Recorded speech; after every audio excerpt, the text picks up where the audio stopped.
इसके बाद आपका अभी मैंने बताया आपको क्रॉस रेल और जो है कि सैडल के बारे में। ये क्रॉस रेल और अगर सैडल के बाद कोई है तो वो टेबल है। टेबल देखिए, टेबल एक हमारा ऐसा प्लेटफॉर्म है जहाँ पे हम सारी, चाहे वो अनसेप हो, चाहे सेप में हो, चाहे वो किसी भी तरह की है, उसके ऊपर हमें होल्ड करना होता है। तो जनरली ये जो है कि आपकी ये टेबल है, ये आपका टेबल है और इसके अंदर आप देखेंगे कि टी स्लॉट कटा हुआ है और एक कास्टिंग की हुई होती है। और टी स्लॉट इसीलिए कैसा होता है, बनाया होता है कि ये जो आपके टेबल होते हैं इसके अंदर जो है कि टी बोल्ट हम लगाएंगे और टी बोल्ट लगाने के बाद इसके ऊपर वाइस लगाएंगे।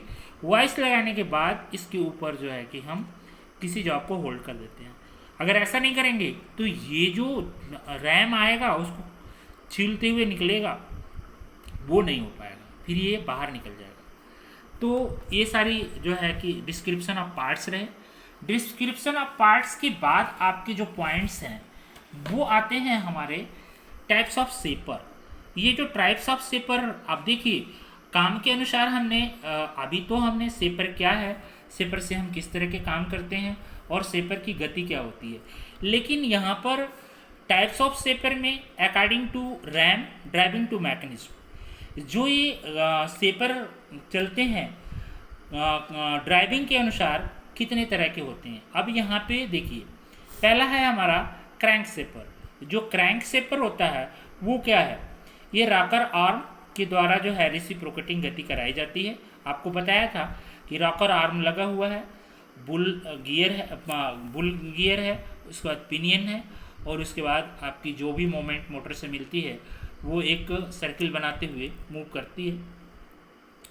दूसरा आपका गियर शेपर है। गियर शेपर इसी में ये रैक और पिनियन के सिद्धांत पर काम करता है।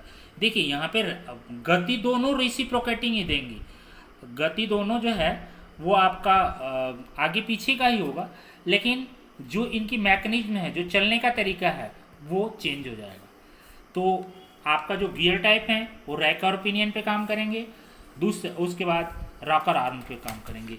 इसके बाद हमारा आता है आपका हाइड्रोलिक सेपर। ये अकॉर्डिंग टू मैकेनिज्म में ही आएंगे, ड्राइविंग मैकेनिज्म में हाइड्रोलिक सेपर। जो हाइड्रोलिक सेपर है ये आपका हाइड्रोलिक जो है पावर के द्वारा ही चलाई जाती है। इसका एक फ़ायदा ये रहता है कि हाइड्रोलिक में आप जो है कि इसकी जो क्षमता होती है ऊर्जा सामर्थ्य की, ये जो है कि जीरो होता है, मतलब बराबर जैसे आप शुरू में होगा वैसे ही अंत में होगा। लेकिन बाकियों में जैसे आप क्रैंक शाफ्ट ले लीजिए, गियर ले लीजिए, तो यहाँ पे कुछ न कुछ क्षति होती है। बेल्ट, अगर आप बेल्ट और पुली से जो है कि पावर दे रहे हैं इसको, रैम को, और पिनियन और रॉकर आर्म आपका चल रहा है, तो वहाँ पे आपका 30% एनालिसिस किया गया, 30% जो है कि आपकी ऊर्जा क्षय हो जाती है। तो इन सारी चीज़ों को बचने के लिए जितने भी मॉडर्न आपके जो है कि सेपर्स हैं, इन सारे मॉडर्न में हाइड्रोलिक्स जो है कि ड्राइव आ गई है। इसके बाद आपका आता है according to position and travel of ram. ये जो पोजीशन है रैम का, ये चेंज भी हो सकते हैं। जैसे अभी क्या है, हॉरिजॉन्टल सेपर भी आते हैं। हॉरिजॉन्टल सेपर में आपका जो है कि पैरेलल चलेगा एक्सिस के।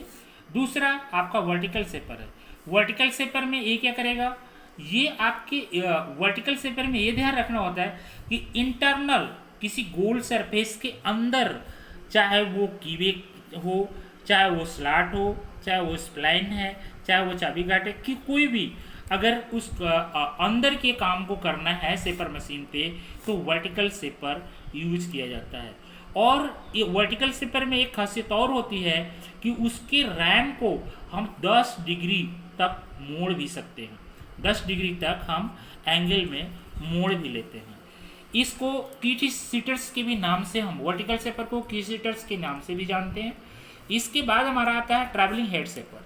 ट्रैवलिंग हेड सेपर जो है, ट्रैवलिंग हेड सेपर में एक चीज़ का हमें ध्यान रखना होता है कि यहाँ पे जो भारी कार्य हैं जिसको हम टेबल के ऊपर, जैसे ये हमारा टेबल है जिसकी भी एक लिमिट है, इसके ऊपर हम ज़रूरत से ज़्यादा नहीं बांध सकते हैं। तो कुछ ऐसे पार्ट्स होते हैं जो कि हम उसको टेबल पे ले नहीं जा सकते हैं, टेबल को ऊपर होल्ड नहीं कर सकते हैं, तो ऐसे ट्रेवलिंग हेड को हम वहाँ ले जा करके शेपिंग का कार्य कर सकते हैं। इसके बाद हमारा है according to cutting stroke push cut shaper. ठीक है, पुश कट शेपर का मतलब ये है कि जो स्टोक के हिसाब से शेपर को कैसे एनालिसिस किया जाएगा। तो यहाँ पे पुश कट शेपर हमारा है। पुश कट शेपर में जो हमारा शेपर है उसको क्या करते हैं, रैम को पीछे से हम ढकेलते हैं, आगे कटिंग काम करता है। लेकिन दूसरा उसी तरह से ड्रा कट शेपर है, ये यहाँ पे कंसिडर करना, क्योंकि ड्रा कट शेपर ही एक ऐसी मशीन है जो कि फॉरवर्ड स्टॉक में नहीं कटिंग करती है, वो रिटर्न स्टॉक में करती है।